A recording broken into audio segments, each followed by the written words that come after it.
નર્મદા જિલ્લામાં 3 police station વિસ્તારમાં ઝડપાયેલા 30 લાખના વિદેશી દારૂનો પ્રાંત અધિકારીની હાજરીમાં નાશ કરવામાં આવ્યો છે। આપ જોઈ રહ્યા છો શિક્ષાપત્રી સંદેશ ન્યૂઝ। એક નજર આજના મુખ્ય સમાચાર પર। નર્મદા જિલ્લો મહારાષ્ટ્રને અડીને આવેલો બોર્ડરનો જિલ્લો હોવાથી મહારાષ્ટ્ર રાજ્યનો વિદેશી દારૂ ગુજરાતમાં લાવવા માટે બુટલેગરો અનેક મોડસ ઓપરેન્ડી વાપરતા હોય છે। ત્યારે રાજપીપળા, ગરડેશ્વર અને તિલકવાડા પોલીસ સ્ટેશનના કુલ 42 ગુનામાં ઝડપાયેલા દારૂના જથ્થાનો અલગ અલગ વિદેશી દારૂની બોટલોનો રાજપીપળા એરડ્રામ ખાતે ખુલ્લા મેદાનમાં નાશ કરવામાં આવ્યો હતો। આવો જાણીએ આ બાબતે પ્રાંત અધિકારી પ્રસન્નજીત કૌરે શું માહિતી આપી હતી।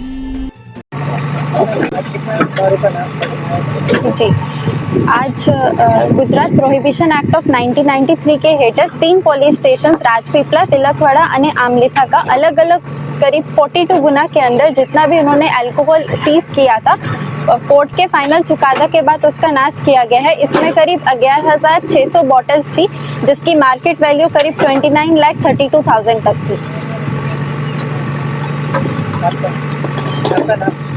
मेरा नाम प्रसन्नजीत कौर है, IS 2023 SDM राजपीपला।